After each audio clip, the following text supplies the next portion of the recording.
साध्वी प्रज्ञा, आचार्य धीरेन्द्र शास्त्री, मैं धीरेन्द्र शास्त्री बागेश्वर धाम वाले बाबा की बात कर रहा हूँ। और इस तरह से कई साधु संत भी हैं जो भगवाधारी हैं और जिनका ये मानना है कि देश में सनातन बोर्ड बनना चाहिए और सनातन बोर्ड के ज़रिए ही हिंदू राष्ट्र की स्थापना की जाएगी। नमस्ते, मैं राशिद। सनातन बोर्ड, बागेश्वर बाबा ने एक ऐसा तुर्रा छोड़ा जो 2024 के लोकसभा इलेक्शन से पहले एक ऐसा चैप्टर जो 2024 का धर्म फैक्टर बन सकता है। क्योंकि सनातन बोर्ड की हिमायती साध्वी प्रज्ञा सिंह ठाकुर भी हैं और बागेश्वर धाम वाले बाबा ने तो ये भी कह दिया है कि आगे आने वाले वक्त में संसद में हिंदू राष्ट्र को लेकर और सनातन बोर्ड को लेकर कुछ बड़ा होने वाला है। एक इंटरव्यू में उन्होंने ये बात कही है। हालांकि असदुद्दीन ओवैसी जो AIMIM के चीफ हैं, उनका ये कहना है देश संविधान से चलेगा, किसी बाबा के ज़रिए नहीं चलेगा, किसी साधु संत के ज़रिए नहीं चलेगा। यानी देश में धर्म को लेकर के एक अलग तरीके की बहस है और इस बहस में एक के बाद एक कई लोग कूद करके आ रहे हैं। संसद में कुछ होने वाला है क्या? वाकई में कुछ बड़ा होने वाला है?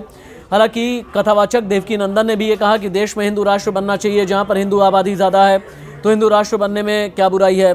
आपको याद होगा इससे पहले राष्ट्रीय स्वयंसेवक संघ के जो मुखिया हैं मोहन राव भागवत, उन्होंने भी कहा था कि देश में जितने भी लोग हैं वो हिंदू ही तो हैं, हिंदुस्तान में रहने वाला हिंदू ही तो है। लेकिन अगर सनातन बोर्ड बनता है तो बाकी जो धर्म है वो भी अपने अपने बोर्ड की और भी ज़्यादा हिमायत करेंगे। आप जानते हैं कि इस देश में जब बात बोर्ड की आती है या फिर पर्सनल लॉ बोर्ड की आती है, मुस्लिम पर्सनल लॉ बोर्ड इस देश में है ही।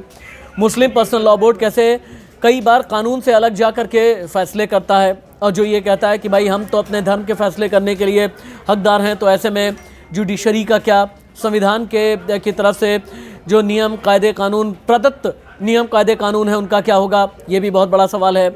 लेकिन धीरेन्द्र शास्त्री ने जो एक मुद्दा उठाया है हिंदू राष्ट्र का, चूँकि और उनका ये भी कहना है कि अभी हिंदू राष्ट्र बनाएंगे उसके बाद अखंड भारत की तरफ जाएंगे। अखंड भारत का मतलब ये होता है कि अफ़गानिस्तान तक भारत का विस्तार, POK से आगे पाकिस्तान तक भारत का विस्तार, श्रीलंका की तरफ भारत का विस्तार, उधर बर्मा की तरफ भारत का विस्तार, कजाकिस्तान ताजिकिस्तान की तरफ भारत का विस्तार। लेकिन सवाल ये बड़ा है कि अगर ये नैरेटिव सेट किया जा रहा है, इस नैरेटिव में पॉलिटिक्स भी है, इस नैरेटिव में धर्म भी है, इस नैरेटिव में कथावाचक भी हैं, इस नैरेटिव में धर्मगुरु भी हैं, और अगर इस नैरेटिव का कैनवास इतना बड़ा हो रहा है तो क्या वाकई में अगले कुछ महीने हिंदू राष्ट्र भारत को बनाने की तरफ आगे बढ़ने वाले हैं? अगर वाकई में आगे बढ़ने वाले हैं तो क्या देश को हिंदू राष्ट्र की ज़रूरत है? आगे इस बात की पड़ताल, इस खबर की पड़ताल हम करते रहेंगे। आप इस चैनल को सब्सक्राइब करके रखें, वीडियो को लाइक करें, शेयर करें, चैनल को सब्सक्राइब करें। नमस्ते।